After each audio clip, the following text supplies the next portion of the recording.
Hello again, everybody. It's Mike Petralia, Trags. It's episode 237 of Patriots Beat on the CLNS Media Network. Follow us at www.clnsmedia.com. We've just reworked the website, so be sure to check it out there.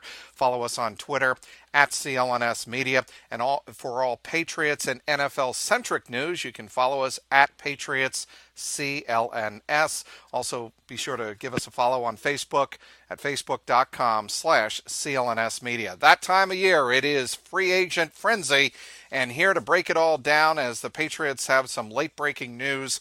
Probably not the best news for Patriots fans here on a Wednesday as we get full-fledged into free agency on March 14th.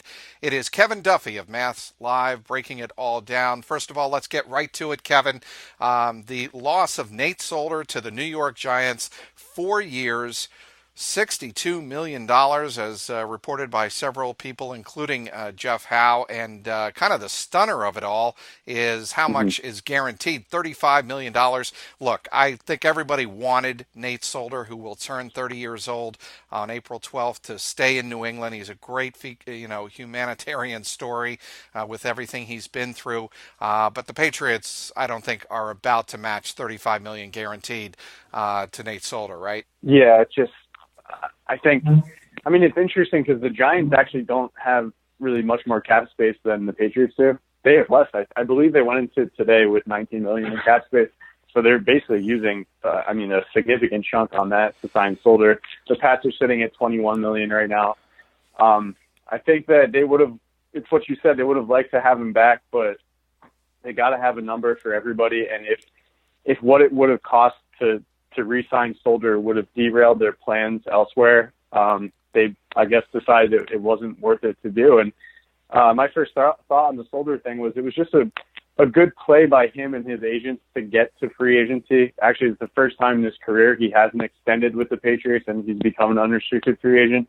I think he surveyed this free agent class and realized it was particularly weak at offensive tackle, realized that he'd be in a top tier pretty much by himself, and that he'd probably get overpaid. And that's exactly what happened. He's a good player, but he shouldn't be the highest paid tackle in the NFL. So he got overpaid because of the circumstances. And the Patriots, I think, just, they would have loved to have him back, but they realized that it wasn't in their best interest to do it at that price. Absolutely. And not only is he the highest paid tackle in the NFL now, he's the highest paid offensive lineman in the NFL. Certainly not a surprise given the fact that he is a starting left tackle and has a couple of Super Bowl rings, certainly has, a resume that is befitting of somebody deserving of a big-time contract. I brought this up, Kevin, to somebody else last week, and this whole situation reminds me of what the Bengals went through with Andrew Whitworth last year. Only Whitworth was 5 years older and still got paid by the Rams. This is a situation where, if Whitworth was going to get that money from the Rams, that advanced in his career, I'm sure Solder, like you said, and his agent were like, well, if he's going to get, that kind of money that late in his career, imagine what we can get, 5 years younger, right? Yeah, exactly. And that it was worth it for him to do because, I'm sure part of him would have liked to stay in New England because of he's been here his whole career. Obviously, everyone knows about the stuff that him and his family is going through off the field. His wife is from the area. But he ends up in New York, which really isn't terribly far away, and gets paid a ton more than I would assume the Patriots were willing to offer. So it worked out well for him. Sometimes it's in a player's best interest to sign early, and sometimes if you survey the landscape and you get a good feel for what could be out there for you, it's in your best interest to wait. So he made it through the 2017 season healthy. He got to free agency. He was the number one free agent tackle available, and he got paid like it. So, as we always like to do in New England when a star player leaves, there is a hole left behind, and somebody's got to fill that hole. And this, I think, is going to put a lot of focus on a guy who hasn't played a single down in New England, and for all intents and purposes is going to be entering his rookie season with the Patriots, and that's 6'6" tackle, left tackle out of Troy State, Tony Garcia. What do you know about him, and do you think a guy like that who hasn't played a single down in the NFL could step in and take over. Is that even realistic? I don't know. I think they've gone with kind of a volume approach to select a bunch of young players, and I think that's actually a pretty good approach. So they've collected a bunch of young guys, Tony Garcia being one that they drafted in the third round. They, of course, drafted Connor McDermott, too, in last year's draft, but ended up losing him on cutdown day when the Bills claimed him off waivers. I'm sure he's someone that they probably wanted to keep on the practice squad. So they also had Cole Crossan, an undrafted free agent, and Andrew Jelks was on NFI, an undrafted free agent who hasn't played in a few years, but at one point in his college career was projected as like a high draft pick out of Vanderbilt. So they've collected this core of young tackles, and none of them have proven anything at all. But it's not a bad play, especially if they dip back into the draft this year, get another young tackle. I mean, you figure the more you collect, the better odds are that one ends up working out. So I think that's right now the strategy, and it would be smart to bring back either Cam Fleming or Adrian Waddle just so you have someone with some experience. You know, both those guys can fare well as starters. I thought both played very well this year. I thought Waddle looked great in 3 consecutive games, filling in for Marcus Cannon at right tackle. He went up against Joey Bosa, Von Miller, and Khalil Mack, and he did a terrific job. Then he got hurt, and Fleming kind of took over from there, started 6 of the final 7 games. And I thought Fleming, kind of a guy who people in New England have not been too high on, but he was very good down the stretch for the Patriots in the playoffs and at the end of the regular season. I think the stat was from Pro Football Focus, he gave up 10 pressures on 220 dropbacks from weeks, I believe it was from weeks like 13 to the Super Bowl. So he was a good player too, and he's young. So those guys are in the mix still. I mean, it's not as sexy as bringing back Nate Solder, but you know those guys can at least be a stopgap, can at least play a little bit for you. So I think that they've got to try to bring one back and then probably draft somebody. And what about Marcus Cannon? What are the odds that he is your opening week 1 starter at left tackle? Oh, I mean, that's very possible, because if it's like Fleming and Cannon, I mean, they might think Cannon is better suited to play the left side than Fleming, although Fleming has played both. Waddle, I believe, has only played right tackle in New England, so I think the odds of Cannon switching sides are they're fair. I mean, that definitely is within the realm of possibility. That could happen.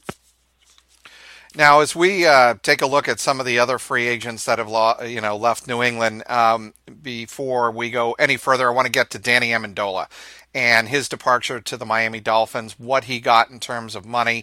And the way I read this, Kevin, is that the Dolphins are paying for Danny Amendola for 2 years to rework the culture in the locker room, not necessarily entirely for what he can do on the field. Yeah, that's possible. Yeah, well, I think that the narrative out of Miami that you've heard is that they want to rework the culture of the locker room, and Amendola is a guy who I think is highly respected throughout the NFL just because of, how his career arc and the things he's done and the way he's just been able to play a role pretty selflessly. I remember last year at the end of the season, Josh McDaniels called him one of the all-time great teammates, which is high praise, and that's not something you really hear too much from McDaniels or Belichick. I mean, they'll compliment guys on being smart and tough and good teammates, but that, like, superlatives like that don't get tossed around often. So I think Amendola really respected within the organization.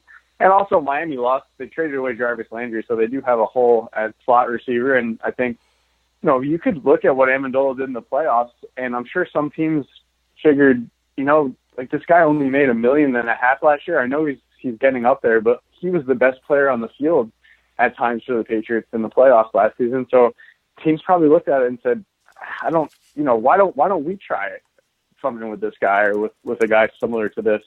I don't know why the Patriots have to be the only ones collecting these really tough, quick slot receivers. So, Amendola's playoff performance, that probably is what ultimately earned him the contract that he received from Miami.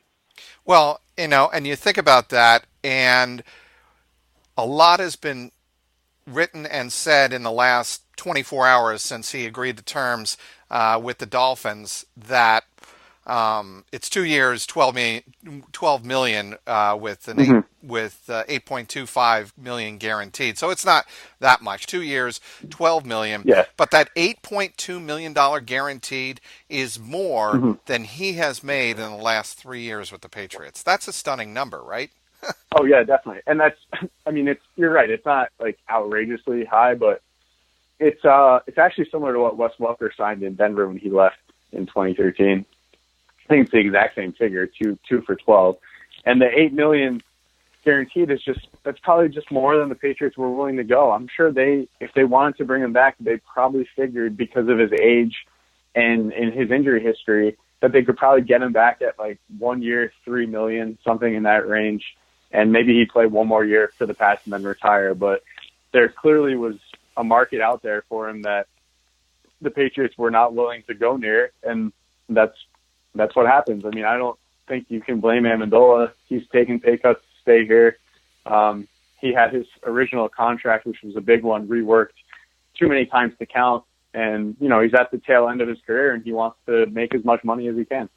And the Patriots have never begrudged anybody for doing that. They understand the game. They understand the free agency game. There is also the devil's advocate that will play from the Patriots' perspective. The Patriots really, really protected Danny Amendola, Belichick did, to get him to the playoffs the last 3 years. Let's not make any bones about that. Danny Amendola was, I don't want to say wrapped in bubble plastic because that's not fair either because he was a punt returner and took some vicious hits, but they limited his exposure during the regular season to get him healthy to the playoffs.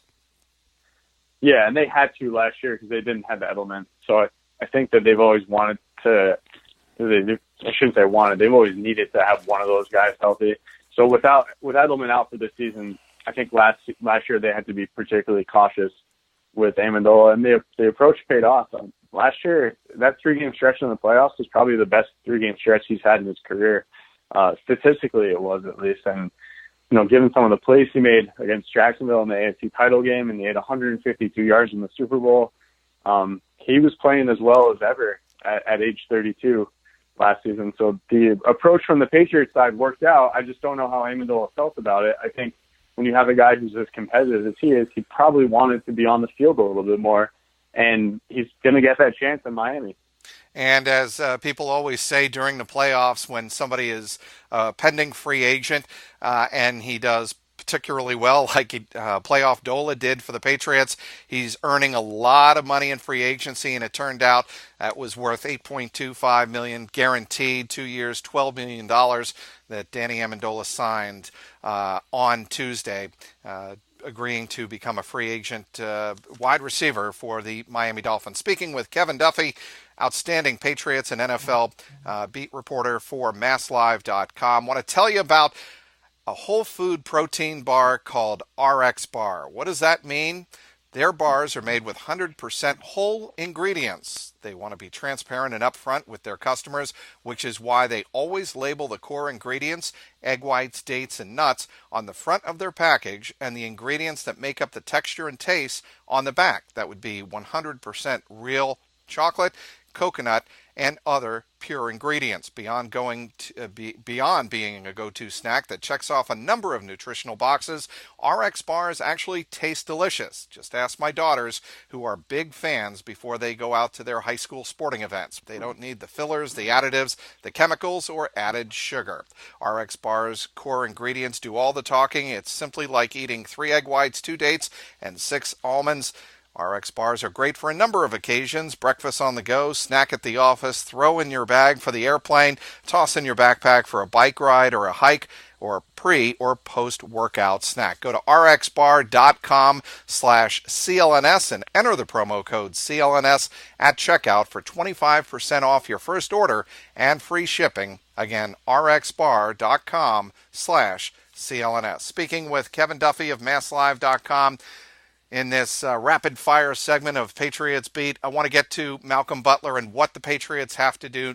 We all knew Malcolm Butler after what happened in the Super Bowl, was not coming back to New England. As it turned out, he signed he's agreed to terms on a 5-year, $61 million deal with the Tennessee Titans, reuniting with Logan Ryan, who supposedly recruited him over the phone, according to Logan Ryan's own Twitter account.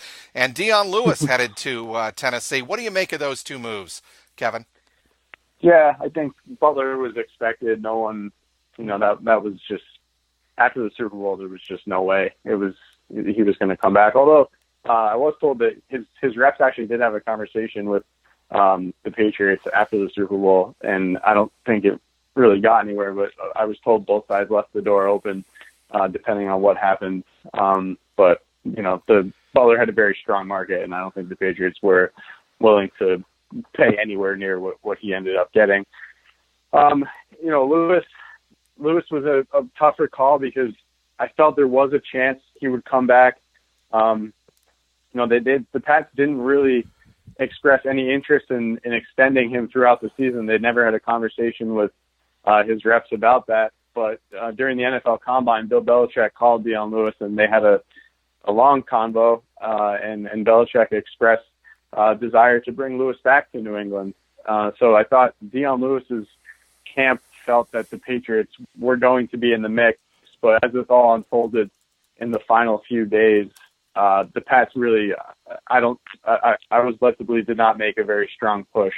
I think, again, the number Lewis got from the Titans was just too high for what the Patriots were willing to offer. So it's interesting that they both go to Tennessee and follow Logan Ryan. I think that's going to be a fun team to follow. Lewis, to me, lands in a really good spot. I think he's a better player than Derrick Henry. I think he'll be their number one back in Tennessee, which is what he's looking for. I mean, he got paid well, and he goes to a good offense, and he goes to a place where he's in position to be the starter. So I think for Lewis and Butler, it all worked out pretty much perfectly. Look, I don't want to be a doomsayer here, Kevin, but if you're a Patriot fan and you look at what might not be coming back for the Patriots, Dion Lewis is not coming back. Danny Amendola is not coming back. Julian Edelman's coming back off an ACL. And we don't know for sure yet about Rob Gronkowski, and Nate Solder's not coming back. So they're losing a lot potentially on offense. And, I'm not so sure how confident Tom Brady would feel coming back this season in 2018 with so much, missing, right? Yeah. I mean, if Gronkowski doesn't come back, then they're going to look totally different. And I think it's fair to question if they even have enough on offense without Gronkowski. So that's the big one there. You still do have, I guess we shouldn't assume Edelman will be himself at age 31 coming off a torn ACL, but when the season starts, he'll be 12 months removed from that injury. So he will have had a lot of time to recapture his form. So you still have Edelman, you still have Cooks. I think that they'll be okay at the running back position without Lewis, but there's no question that losing him hurts. O-line is now a question mark without Soldier. So it's, the more you think about it, it really does add up after a while. It's going to be interesting to see if this team is as dynamic offensively as they've been in the past couple of years. What do you hear about Rex Burkhead? I really don't have a great handle on what Burkhead's market looks like right now. I think it's been pretty quiet around him. You heard a lot more about Lewis's market and some other players, but it's been pretty quiet around Burkhead. My guess would be he'll land a deal somewhere in the neighborhood of 3 years for $12 million, so far less than what Lewis got. And that deal, I don't know for sure, but I think the Patriots might be inclined to bring him back at that number. Or they might say, look, the draft you can get. Well, the Saints got Alvin Kamara in the third round, and he's on a 4-year contract that pays like not even $4 million total. David Johnson of the Cardinals, the same thing a couple of years ago. Kareem Hunt this year, the NFL's rushing leader, was a third-round pick. So the Patriots might look at it and say, well, we love Burkhead, but we can use that 3 years, $12 million elsewhere, and probably draft somebody in the third or fourth round and get immediate production from that player. So that could be the route they go too. it's hard to tell at this point. Well, at some point, I think Patriot fans are going to wonder, are you guys going to sign any free agents? And granted, the Patriots have. I was before we got on the air here, Kevin. I was thinking to myself, when was the last time they signed a major free agent who is a contributing factor to a Super Bowl victory? And can you think of any free agent that they went out and got and made a difference because he was a shutdown corner? I mean, I guess you could look at Darrelle Revis, certainly, right? I mean, that would be a case, but he was only on a one-year deal. Yep, that would be one.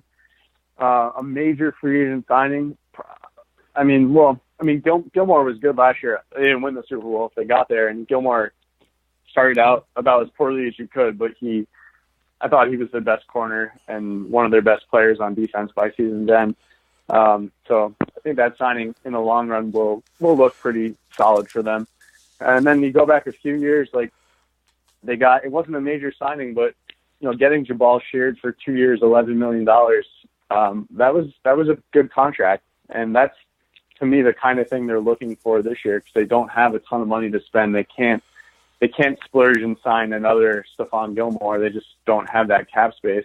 So they've got to be able to find value. And they did it a couple of years ago with Sheard, who was really good his first year in New England, then kind of ran into some trouble his second year, but nonetheless was a bargain for 2 years, $11 million.